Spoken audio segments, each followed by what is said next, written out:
Hello, I'm Tara Brabazon, and welcome to the best bookshop in the world. There's much talk about iPhones and apps, tweets and vodcasts, but as record shops are crushed by legal and illegal downloading, the concurrent closure of bookshops is rarely as publicised. Charing Cross Road, once a beacon for bibliophiles, is a chimera of its former self.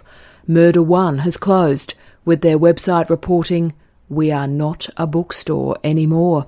Silver Moon has been incorporated into Foyles. Some businesses, like Sports Pages, have migrated online. Our university bookshops are also suffering.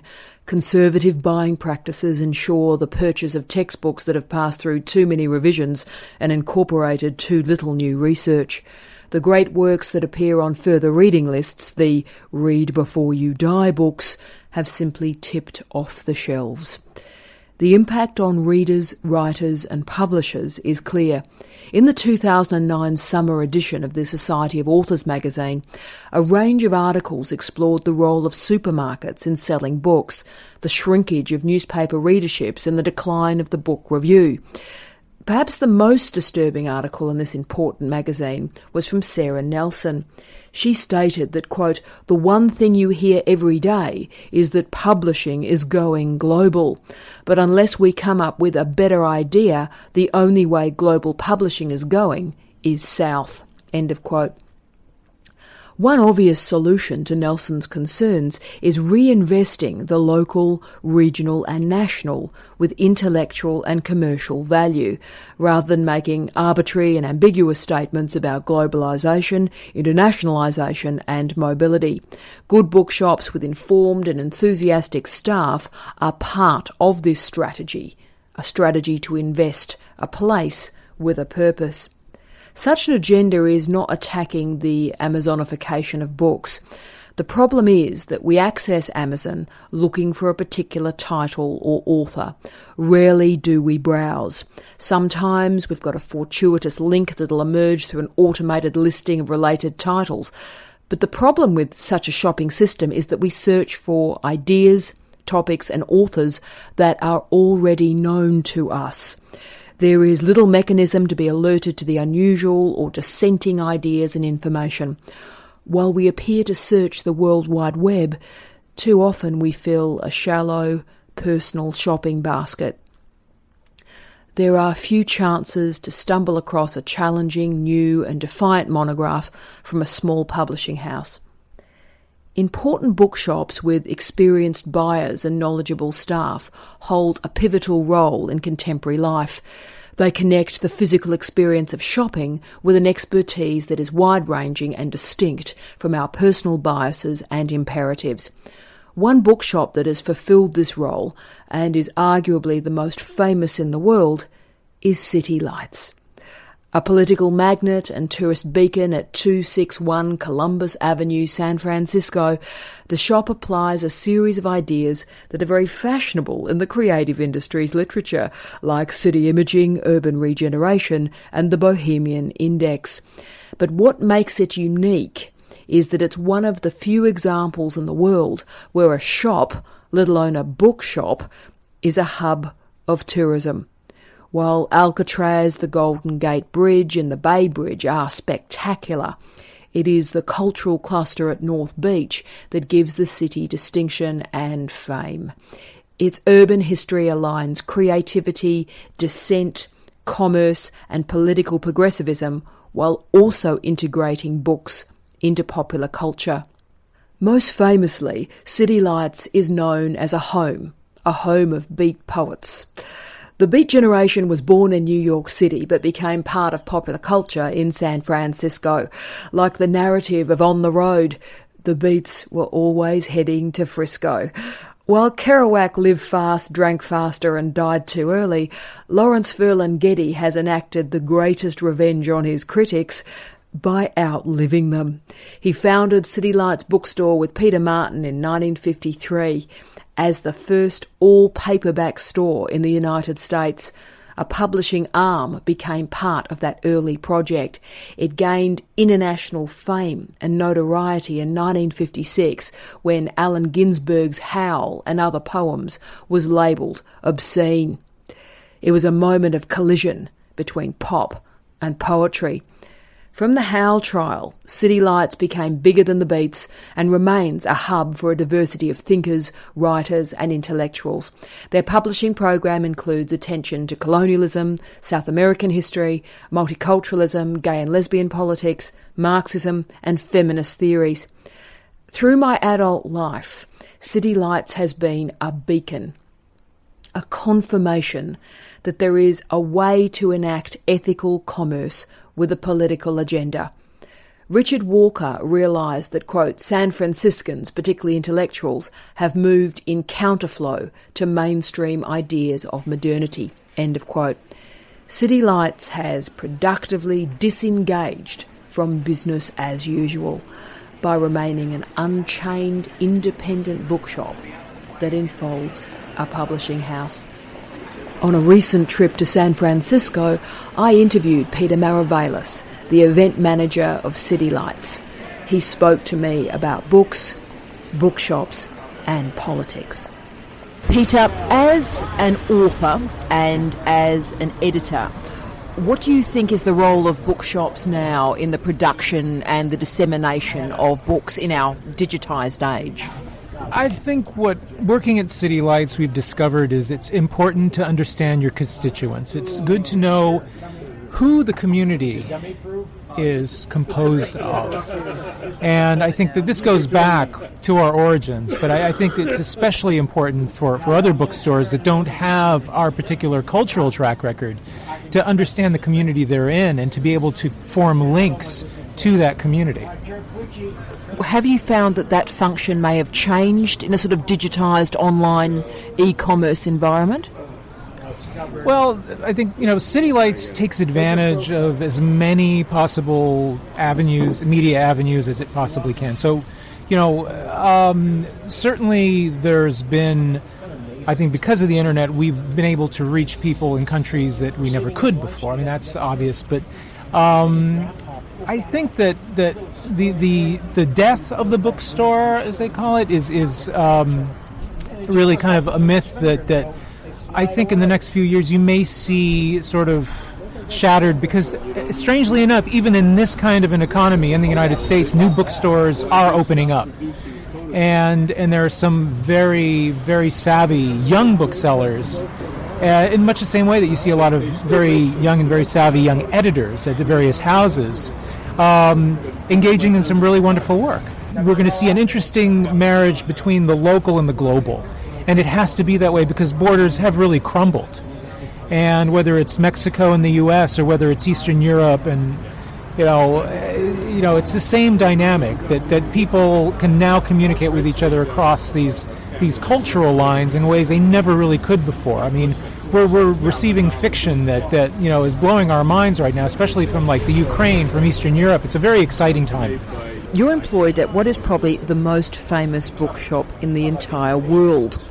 How long have you worked at City Lights, and how do you think the function of the bookshop has changed during the period you've been working there?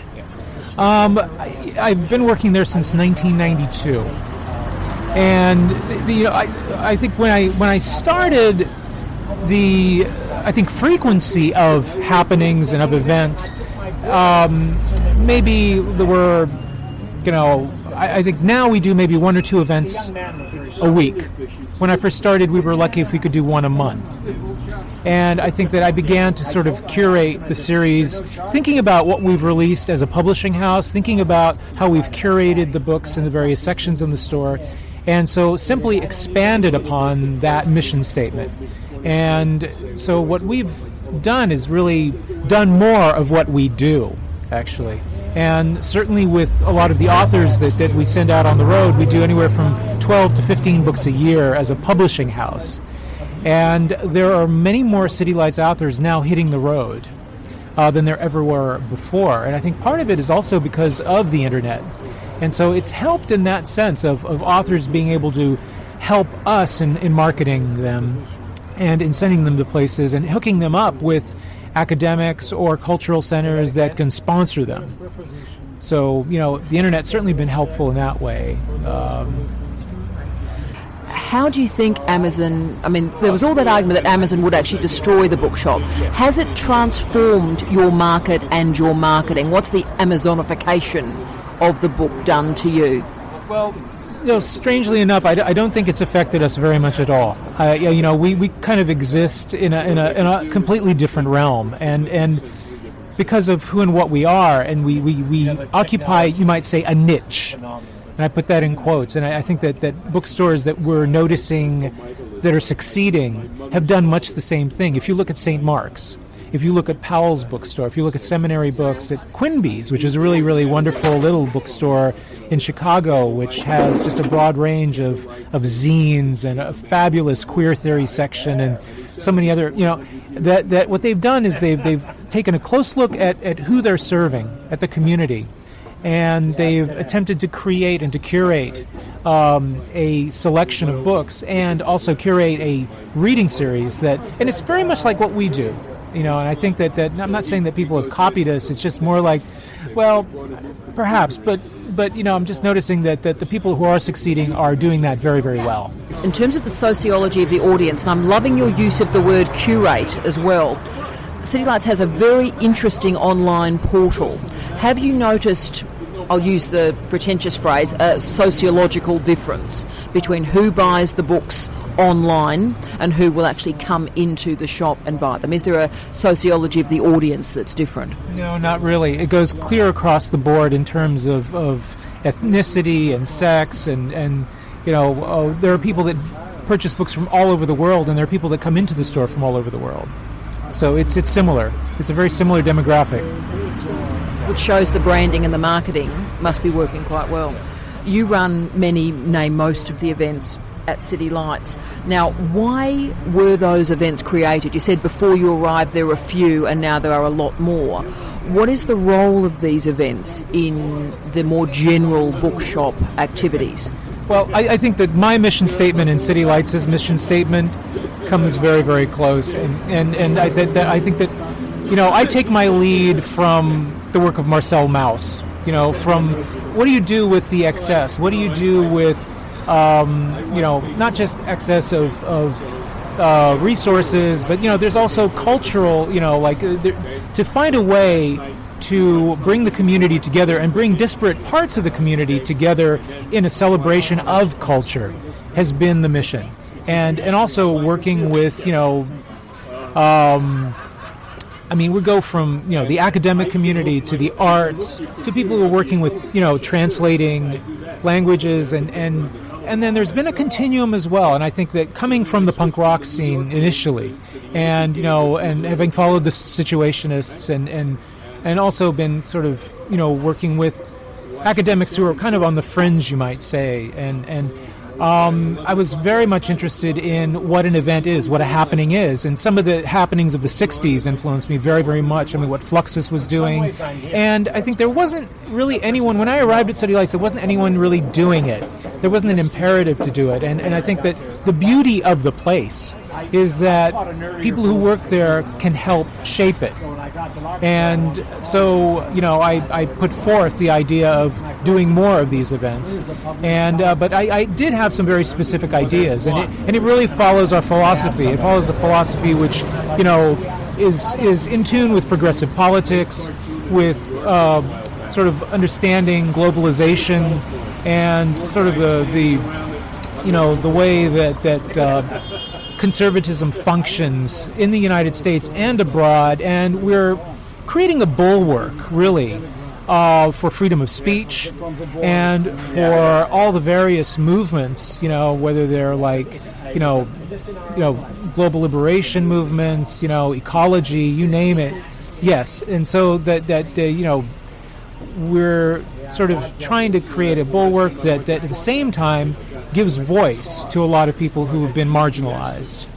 And so, from the very start, my idea was to be able to create a forum, to be able to create a place in much the same way that City Lights' mission is to create an environment with which people come and create a dialogue And the dialogue is between reader and writer.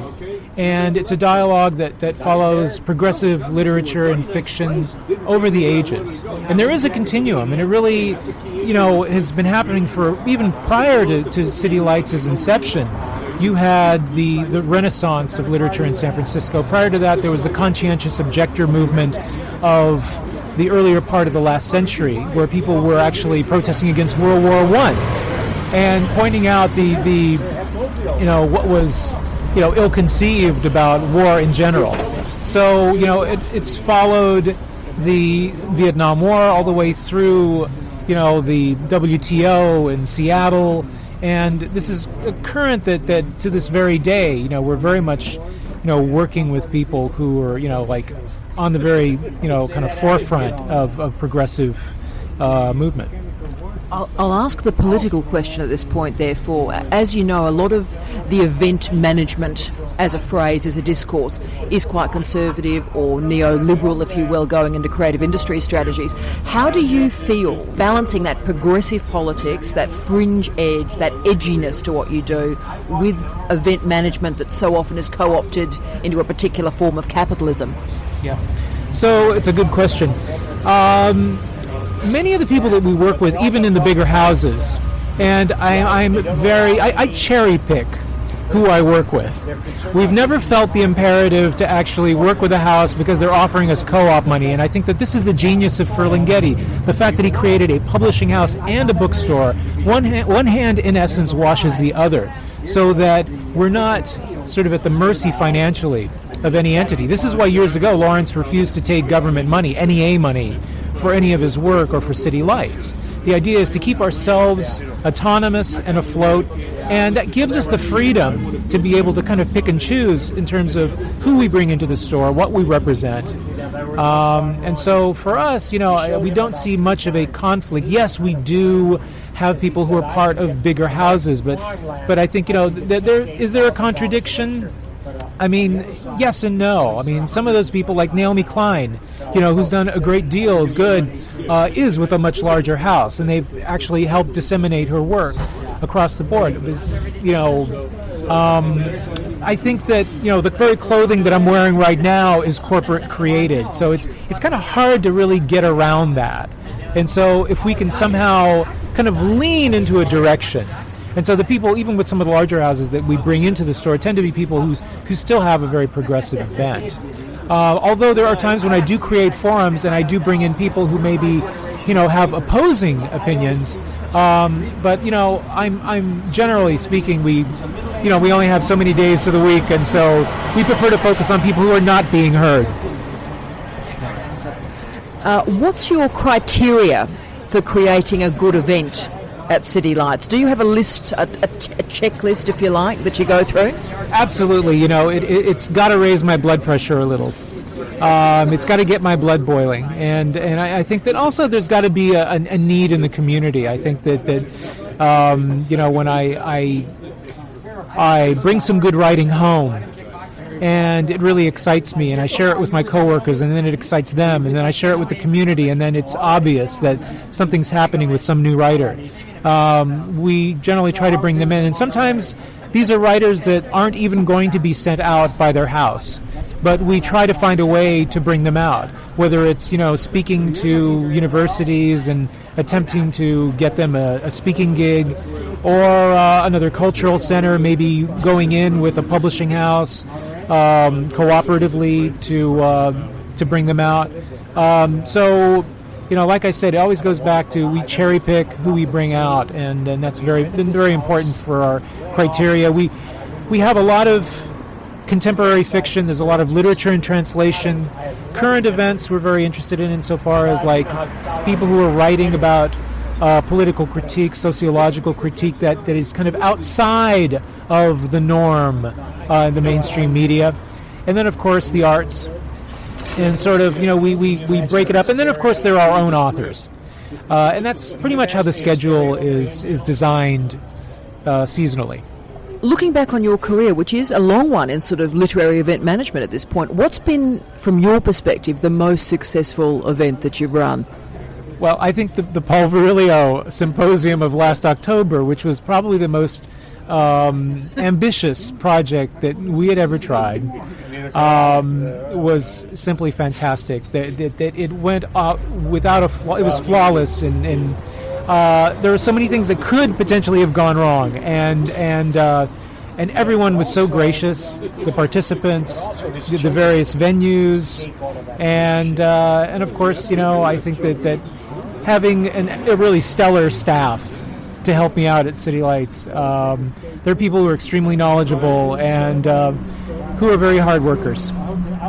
And again, if I can just use that as an example, why did you choose Virilio? Because as you know, Baudrillard, and there's so much, Derrida is another example, Deleuze is very big at the moment. Why Virilio?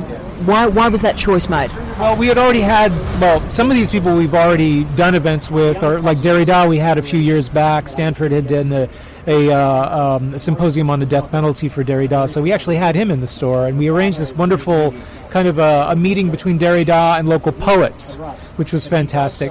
So Virilio, we felt like had been sort of underappreciated, and it was also Steve Redhead's collection, which really was fantastic, and I think made his work accessible for so many different people.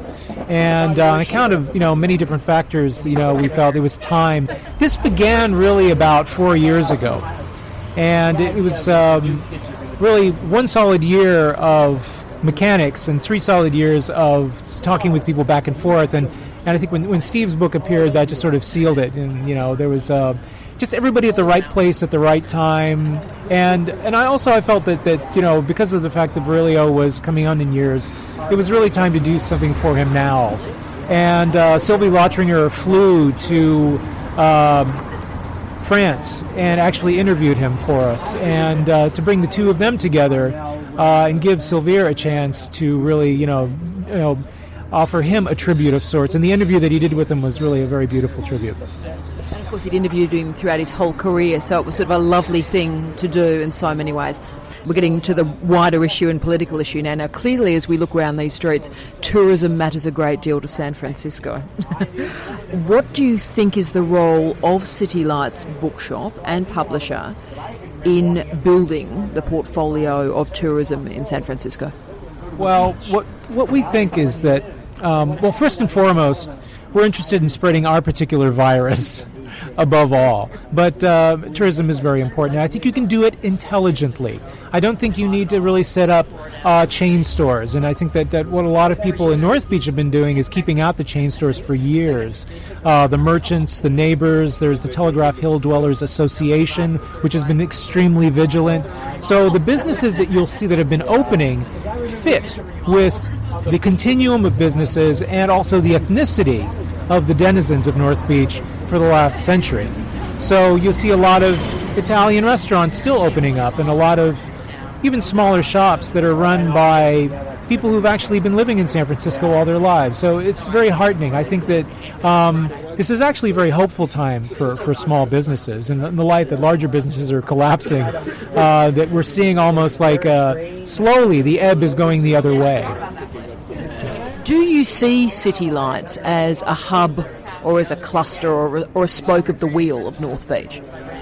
Well, I think that geographically we look at Washington Square as being a kind of a hub because it's been there longer than City Lights. It's a place where people congregate. It's one of the few last bastions, really, of public discourse where you see people flying kites and playing, soccer and like playing all sorts of little, and the older Italian men and Chinese men, sitting on benches side by side conversing.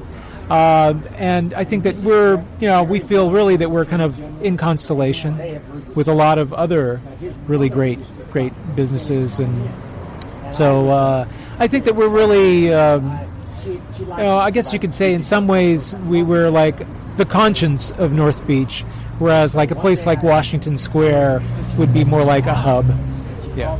And we all know about the role of popular music in particular in developing tourism. Hyde-Asbury, of course, the Beatles in Liverpool. Do you think that, and this is, I suppose, a more global question, do you think that fiction and non-fiction can operate in a similar way to music-based tourism? I think they have. You'll notice that the Believer magazine, the Believer's tied into A26 Valencia and McSweeney's. They're the kind of the monthly periodical arm of McSweeney's. They do a yearly film and music issue. And I think that also the fact that Lawrence Ferlinghetti has been releasing CDs on his own, he's been doing these little kind of, they're almost self-produced, almost, very, very homespun CDs that he sells from the store. They're not even sold online. They're something that he just sort of produced. So I think that we're very much aware of that. There's always been a connection. I mean, you've got to realize that Search and Destroy, which was like the very first punk rock journal out of San Francisco, was edited in the cellar of City Lights. And so and also there's a continuum which has followed that, even like Instant City, which is a journal which was about predominantly people writing about San Francisco, mostly denizens, some fiction, some interviews, some prose. Some of the people who are involved with Instant City have been in bands.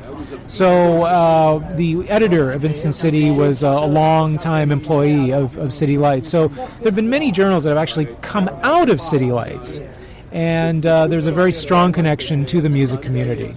So that fiction and nonfiction. We had Daniel Grambois, who is out of Denver, and he's in all these various bands like Tarantella, and he just had 2 books released, one on Boa Press and one on Green Integer, and we did an event with him, and he had some members from his various bands from Denver come and perform at the store. So, and he read afterwards. So there's always been this marriage of art, of music. They're interrelated. You've given me a lot of optimism here, so in some ways this question is redundant, but I'll ask it anyway. Are you optimistic or pessimistic about the future of the physical bookshop, and what can we do to protect and nurture and look after these physical institutions in this online environment? A book is one of the greatest fetish items in the world. You will never see bookstores go under on account of that, so long as we still have bodies. And I think that we probably will, unless there's a great singularity that comes around and sweeps us all off the face of the planet. Unlikely, I think. So I'm actually extremely hopeful for the book. But I think what you will see, though, is there may be fewer bookstores, and they may all be filling a specific niche in much the same way that City Lights does. People are going to have to know their constituents very, very well. They're going to have to bring people in to their orbit. And in essence, I think bookstores are going to take the function of being community centers. They're going to be great meeting places in much the same way that City Lights is. There's another bookstore across town from City Lights. It's called Bird and Beckett. It's become a kind of cultural center of its own. And so we're very, very happy when we see these kinds of operations come into being, because in many ways they really embody this ideal that we've tried to exemplify. I just wonder if there's anything that political progressives or that governments could do in some ways to protect it, or you just simply think it's about knowing the market, knowing the consumers. Is there anything top-down or bottom-up that can be done to protect these sort of organisations? Certainly there is much that government can do to protect smaller businesses. I have to admit, though, that City Lights itself is a survivor. I mean, I think regardless of what's happening in the world, we will march on. I think that it goes both ways. I think that people have to be extremely savvy in this kind of an environment. I wouldn't expect a lot from government. I think Mr. Obama is trying the best he can. I think that he doesn't have very much to work with, though.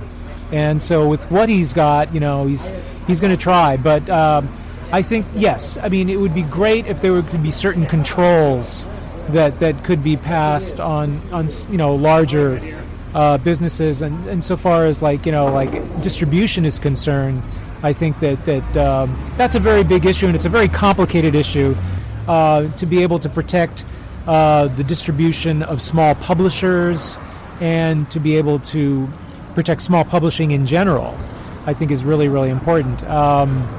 Again, I don't know what I could suggest, though, to the federal or the state level. At this point, California is on the brink of being bankrupt. So it looks like, at least in this state, we're pretty much on our own.